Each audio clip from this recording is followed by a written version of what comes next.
Hi everyone, real quick I wanted to talk to you about the Raspberry Pi 5 and whether you should or shouldn't search for an alternative.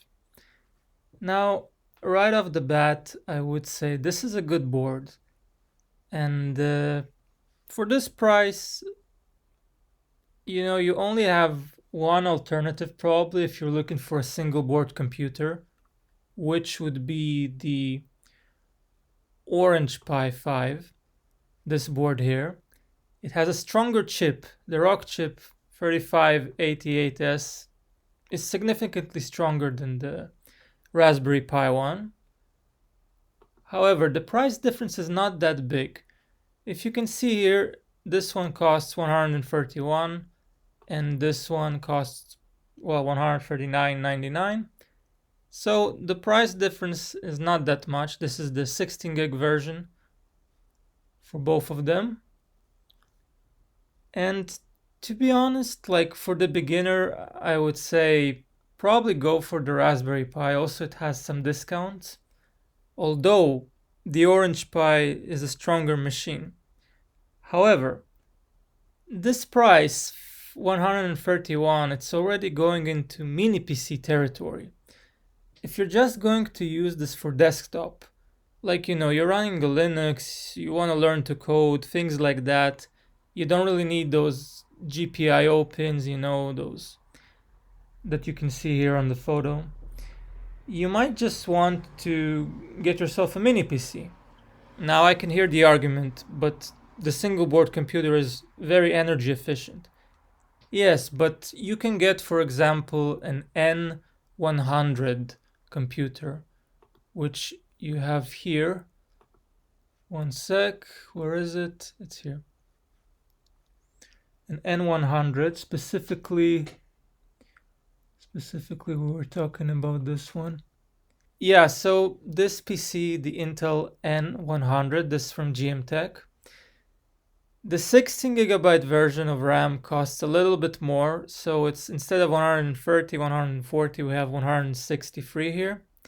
But this is already like a perfect mini PC. You can do many things with it. You can run servers very well. You can run Windows if you don't like Linux. However, if you don't like Linux, probably, most likely, you're not looking at Raspberry Pis and Orange Pis. But this is a much more friendly machine to work with, and the energy consumption is very, very low. I would say it's on par with the Raspberry Pi 5, although many would not agree with me. If you configure this correctly, on ideal, you can have like 7 watts, which the Raspberry Pi 5 also has. So if you're only into desktop things and you don't need the GPIO pins, I would say go with this one. It's a very nice machine, to be honest. You can get this one on AliExpress. If you need more power, go with the Orange Pi. I like Orange Pis. But, you don't need the 16 gigabyte version for the Raspberry Pi, in my opinion. Most of the time, you do not utilize all of those 16 gigabytes. The chip is not that strong, to be honest. 8 gigabytes, okay, I agree. But 16 gigabytes for the Raspberry Pi chip, it doesn't utilize it that well.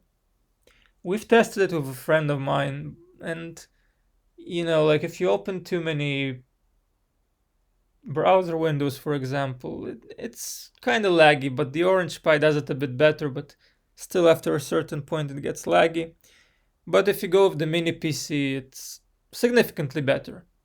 So that's my recommendation for you. But overall, actually, this is a good machine, the Raspberry Pi. If you want to be part of the ecosystem, you can buy it.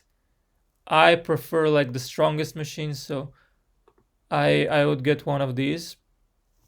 It has more options, like more raw power. You can insert an SSD. Here you have the slot. And you can technically play 8K. I have not tried to play 8K from this, but 4K works well. On the Raspberry Pi, 4K is a bit jittery sometimes, but it's also good. So that's my recommendation for you. I hope everybody will have a nice day and see you next time.